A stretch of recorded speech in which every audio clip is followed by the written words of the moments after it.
একটা ঘটনা এখানে আমি তাফসিরে দেখেছি, আল্লাহর নবী বলেন বনি ইসরাইলের এক লোক 1000 বছর হায়াত পেয়ে 1000 বছর সে ইবাদতে ছিল। দিনের বেলা রোজা রাখা অবস্থায় জিহাদের ময়দানে কাটাতো, আর রাতের বেলা সেজদা দিয়ে তাহাজ্জুদের নামাজে। একদিন মনে মনে ভাবতেছে, আমার যে ইবাদত আমি জান্নাত পেয়ে যাব, আল্লাহর দয়া লাগবে না। আল্লাহ রাব্বুল আলামিন তাকে ঘুমের ভেতর একটা স্বপ্ন দেখিয়েছে। ঘুমের ভেতর এসে দেখছে কিয়ামত কায়েম হয়ে গেছে। মহান আল্লাহ তাকে বিচার করার জন্য ডাক দিয়ে বলছে, বান্দা যা, জান্নাতে চলে যা। লোকটা মনে মনে চিন্তা করে, আমি এত বছর ইবাদত করলাম, আল্লাহ আমাকে একটু থ্যাংক ইউ, ধন্যবাদ, স্বাগতম, শুভেচ্ছা কিছুই দিল না, খালি বলছে যা জান্নাতে চলে যা। একটা কথা হইল, আমি যা করেছি আমার এইটা নিয়েই তো আমি জান্নাত পেতে পারি।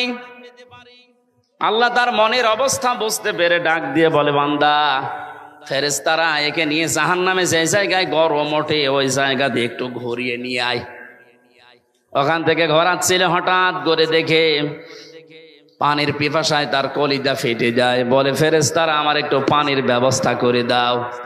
ফেরেশতারা বলছে, এখানে ফ্রি পানি পাওয়া যাবে না, পানি পেতে হলে তোমার ইবাদতের কিছু আমাদের দেওয়া লাগবে। যা করেছে এতদিন অর্ধেক দাও। জীবন বাঁচে না, ইবাদত করবো কি, দিয়ে দিলাম অর্ধেক। পানি খাওয়ার পরে দেখবেন মানুষের প্রসাবের চাপ দেয়, পানি খেয়েই বলছে আমি প্রসাব করব। এখানে প্রসাব যেখানে সেখানে করা যাবে না, ব্যবস্থা আমরা করে দিতে পারি, বাকি যা আছে ইবাদত ওইটাও দিয়ে দেওয়া লাগবে।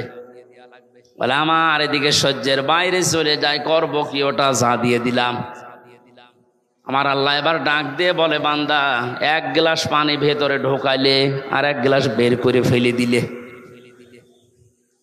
এতটুকুর কারণে 1000 বছরের যা ছিল পুঁজি সব দিয়ে দিয়েছো। 1000 বছরে কত গ্লাস পানি পান করেছো বলো? প্রতিটি গ্লাসে 1000 বছরের ইবাদত না দিয়ে তোরে আমার জান্নাতে আর দেব না। দিনাজপুরবাসী আমরা কেউ বাঁচবো না আল্লাহ নাই বিচার করলে। একটা মাত্র পথ আছে, আল্লাহ পাক যদি বলে যা আমি তোরে মাফ করে দিলাম। এই জন্য কাবা শরীফ যারা তাওয়াফ করে, আমি কয়েকদিন আগে এসেছি, 6ষ্ঠ চক্করে মানুষ একটা দোয়া আল্লাহকে শোনায়, আল্লাহুম্মা ইন্না আলাইয়া হুকুকান ফীমা বাইনি ওয়া বাইনিকা।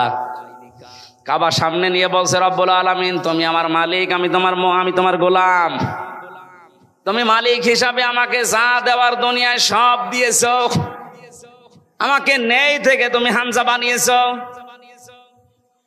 আমি তো উল্লেখ করার মতো 33 বছর আগে কিছুই ছিলাম না। 33 বছর আগে আমার মায়ের বিয়ে হয়েছে, 34 বছর আগে। 33 বছর আগে বলেন তো হামজা নামে দুনিয়ায় আমার কোনো অস্তিত্ব ছিল? বলেন বলেন।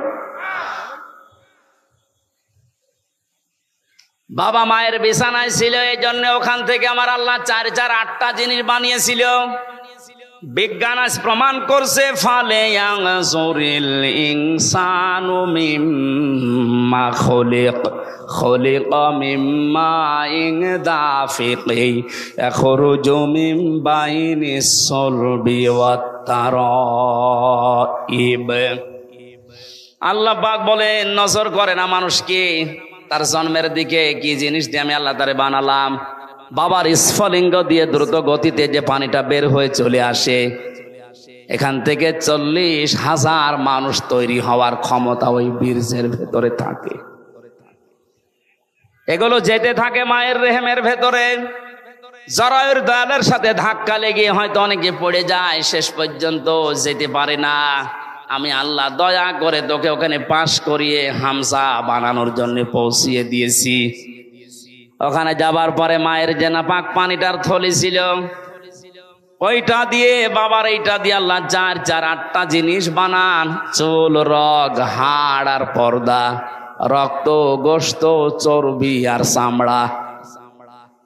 বিজ্ঞান এখন কম্পিউটারে দেখতে পাচ্ছে 8টা জিনিস হলে মানুষ হয় না, মানুষ পরিপূর্ণ রূপ দিতে হলে 13টা জিনিস লাগে। কয়টা?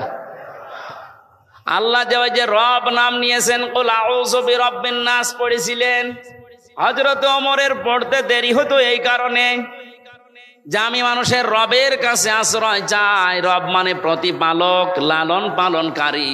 চাওয়ার আগে যিনি জিনিস দিতে পারে, আরবিতে তার নাম রব। তার নাম কি? আমার আল্লাহ আমাকে চাওয়ার আগে মায়ের পেটের ভেতরে 5টা জিনিস দিয়েছিলেন: শ্রবণ শক্তি, দর্শন শক্তি, বাক শক্তি, আকেল শক্তি আর ঘ্রাণ শক্তি। স্যার সহ যারাই বসে আছে একটু হেফাজত করে বলেন তো নিজে, হ্যাঁ একটু চিন্তা করে, যদি আল্লাহ একটাও কম দিত আপনি পরিপূর্ণ মাস্টার হয়ে আসতে পারতেন। আল্লাহ যদি আপনাকে এই দর্শন শক্তি না দিত, সূরা নাহালের 14 নম্বর পারা, 14 নম্বর পৃষ্ঠার 14 নম্বর লাইনের 78 নম্বর আয়াতে আছে, এটা মাঝের অংশে, ওয়াজআলা লাকুমুস সামআ ওয়াল আবসারা ওয়াল আফইদা ইলা আখির আয়া। আল্লাহ তাআলা বলেন শ্রবণ শক্তি, দর্শন শক্তি, বাক শক্তি, আকেল শক্তি, ঘ্রাণ শক্তি, এই 5টা জিনিস আমি নিজে তোরে দিয়েছি। একটা বারের জন্য তোর চিন্তা আসে না যদি আমি তোরে একটা না দিতাম? তুই দুনিয়ায় আসতে কিন্তু অপূর্ণাঙ্গ হয়ে, মানুষ তোরে কানা বলতো। যদি এই দর্শন শক্তি, শ্রবণ শক্তি না থাকতো, আপনাকে মানুষ কালা বলে ডাকতো।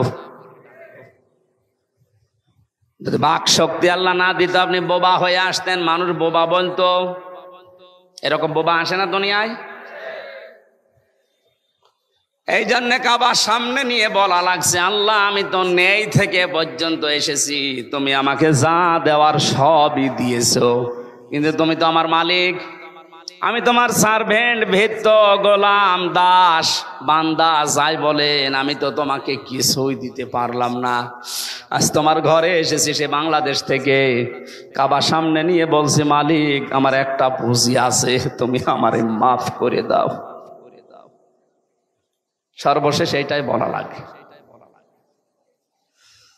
কিয়ামতে আল্লাহর বিচার ব্যবস্থায় কিন্তু আল্লাহ শেষ পর্যন্ত এইটাই আমাদের কাছে, যিনি অবিচার তো করবেন না, ন্যায় বিচার করলে প্রত্যেকে আমরা ধরা খাবো। বাঁচার একটা মাত্র পথ আছে, আল্লাহ তুমি আমাকে মাফ করে দাও। এই জন্য বিশ্বনবী প্রতিদিন আল্লাহর কাছে মাফ চাইতেন কম পক্ষে 100 বার। কতবার? এখন দিনের 5টা বাজে, আমি হামজা সহ কত মানুষ এখানে আল্লাহর ওলি বসে আছি, 100 বার না, আল্লাহর কাছে সারা দিনের ভেতরে 10-12 মাফ চাইনি। কথা বলেন না কেন? আজকে থেকে আমলটা আমি সহ প্রত্যেকে আরম্ভ করবেন, সময় পেলেই বলবেন আল্লাহুম্মা গফিরলি অথবা আস্তাগফিরুল্লাহ, আস্তাগফিরুল্লাহ। পৃথিবীতে সবচাইতে বেশি খুশি হয় আল্লাহ এই শব্দটা শুনলে। মানুষ যখন বলে আস্তাগফিরুল্লাহ, আস্তাগফিরুল্লাহ, আল্লাহ আমি ক্ষমা চাই, আমি ক্ষমা চাই, ফেরেশতাদেরকে দিয়ে আল্লাহ বলে হামজার দিকে তাকা, নিষেধ করেছিলে বানাতে, অথবা না দেখেই দেখ আমার কাছে এমনিতেই ক্ষমা চাইতে আছে। এই আমলটা আমি সব প্রত্যেকে যেন আমাদের প্র্যাকটিক্যাল লাইফে করতে পারি, বলেন আমিন।